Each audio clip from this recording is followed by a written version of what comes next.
Welcome to the Daily Parks and Rec Show from the CPRS Conference 2026.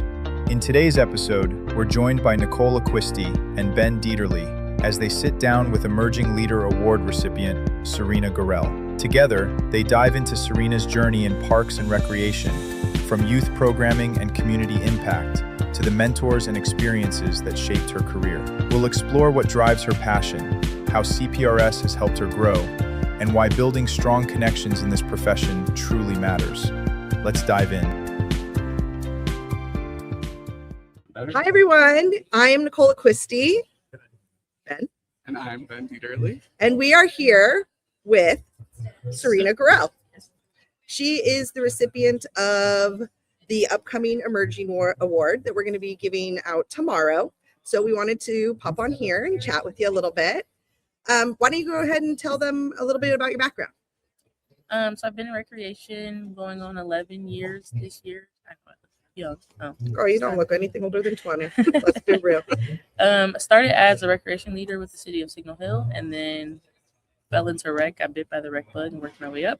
Now I'm currently a recreation coordinator with the city of Rosemead.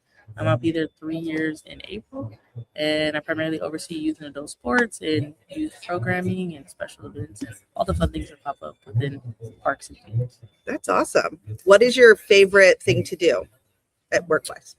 I love when it's camp and the kids are there.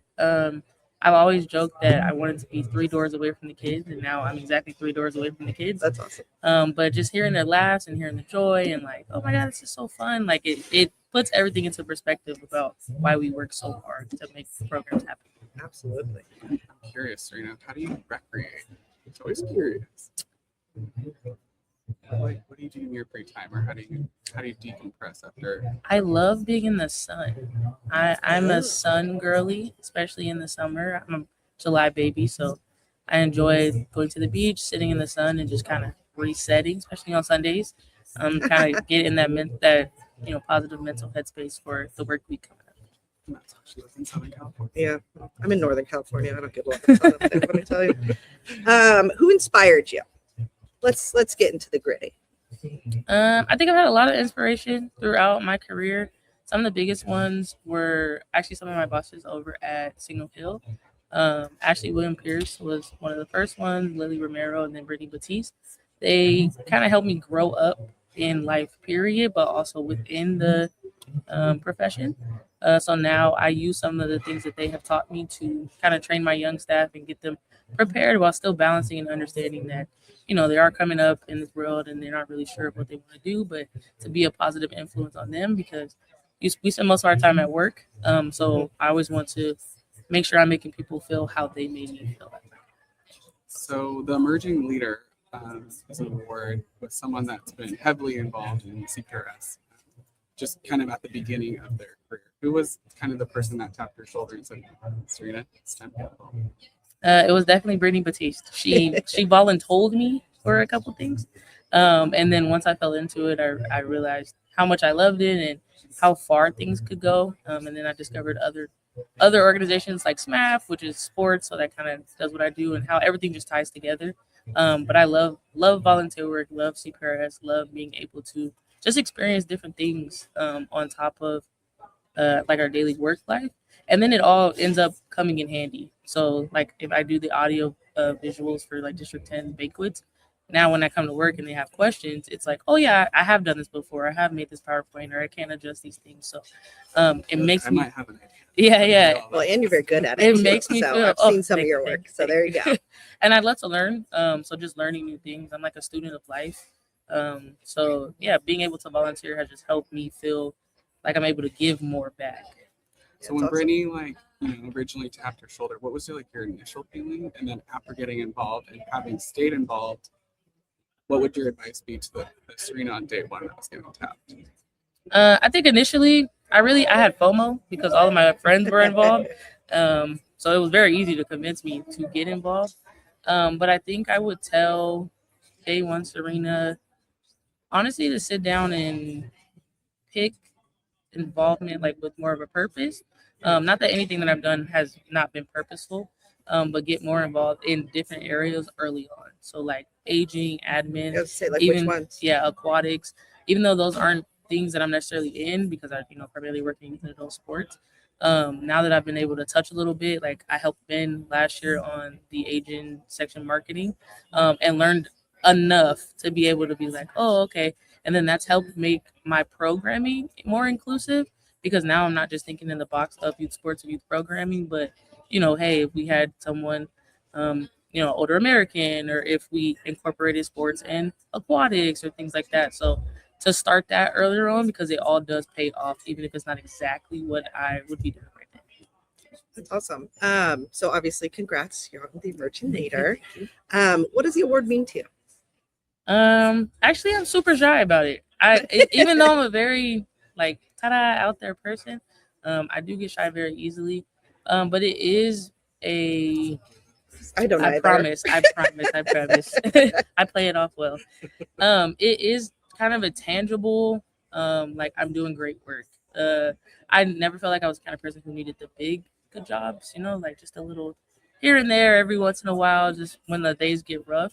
But it just makes me feel like, okay, I am making an impact. This is for something.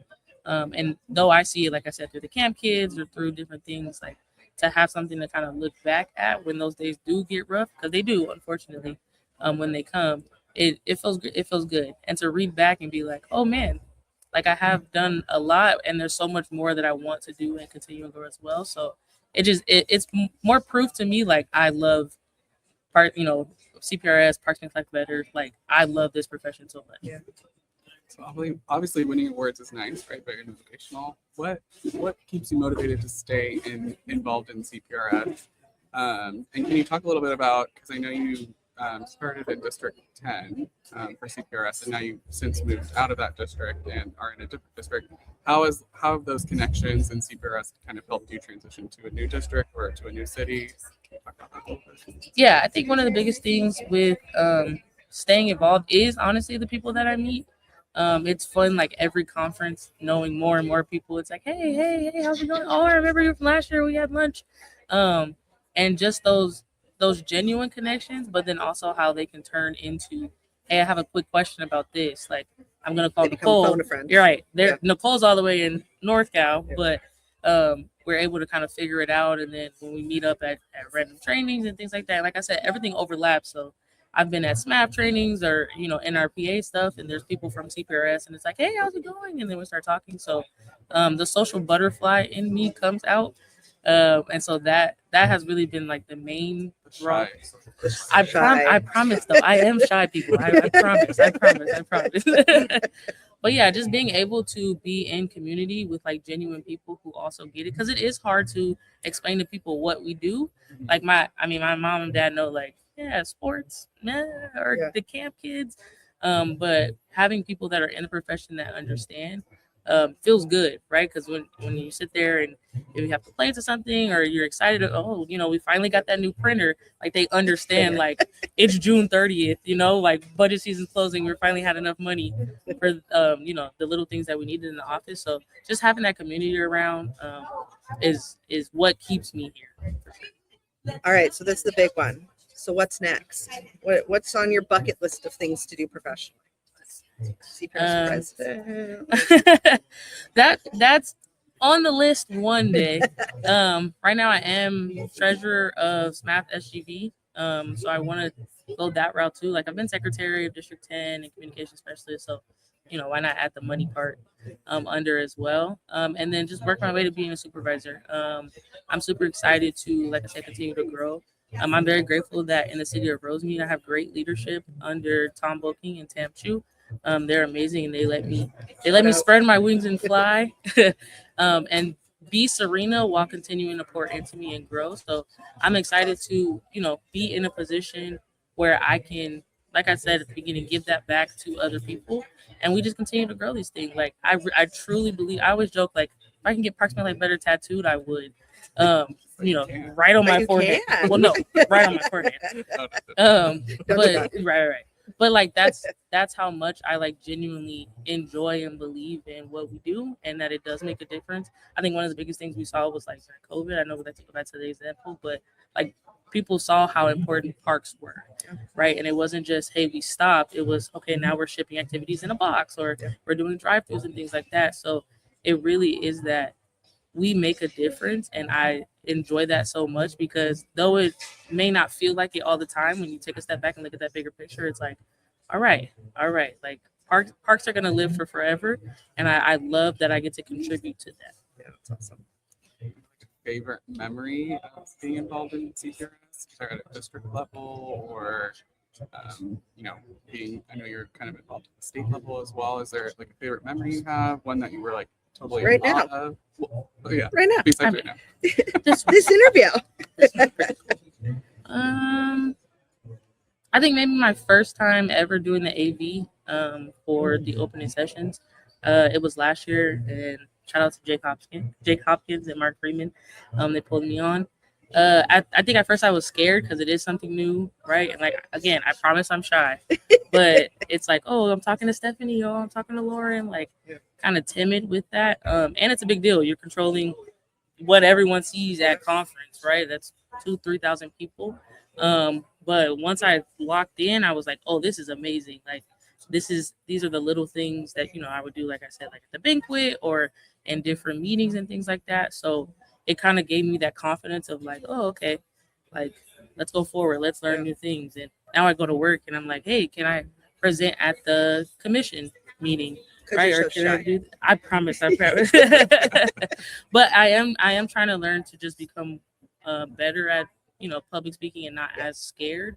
So I'm lucky enough I had the opportunity to be the keynote speaker at the District 13 Recreation Leader Training. That's awesome. Yeah, and so I'm just excited, to keep that going and if I'm gonna be forced into the spotlight, I might as well learn to be comfortable with it. But it's becoming a fun thing now, and not so much like an anxious thing. So I think that was good. Well, Serena, I love that, like, you're like pushing yourself too, right? Like, it's easy to just get involved and be in the background sometimes, but I think what kind of elevates that experience or pushes you into the next level is putting yourself in those like vulnerable positions where you're being the keynote speaker, or you're talking, or you're doing the AV for a whole conference, right? Like those are incredible things. Very much so. Whether you're being pulled into or you're doing yourself. Voluntold. Well, thank you so much for joining us today. And congratulations. Thank you. It's very well deserved. I appreciate the both of you on a professional and personal level, with a lot of that growth this year too, especially with like I said, the aging and push to play podcast. Just being able to watch you guys be the great people you are helps me continue to want to be great. And like, okay, I'll fill their shoes. Well, that's our motivation. Go on. And you both are good looking. That works too. That's a wrap. Thanks, Serena. Thanks, Serena. Are you a vendor, brand, or service provider ready to connect with the heartbeat of local communities? At DPRS Media Co., we tell the stories shaping parks and recreation across America. Through podcasts, live streams, videos, and newsletters, we reach frontline leaders, city directors, and decision makers every single week. From youth sports and facilities to programming and policy, our audience is your audience. Sponsoring or partnering with DPRS Media Co. puts your brand in front of the professionals who build, budget, and buy for their communities. Launching a new product, growing your presence in public spaces, targeting cities, counties, or departments, DPRS is your trusted media partner. Whether you're in software, turf, aquatics, robotics, smart cities, or special events, partnering with DPRS puts your brand in the story. With commercials, interviews, social campaigns, newsletters, and live shows, we're your media team. Partner with us and grow your impact in the $200 billion parks and rec industry. DPRS Media Co. Stories that move parks and rec forward. Your audience is here. Let's meet them.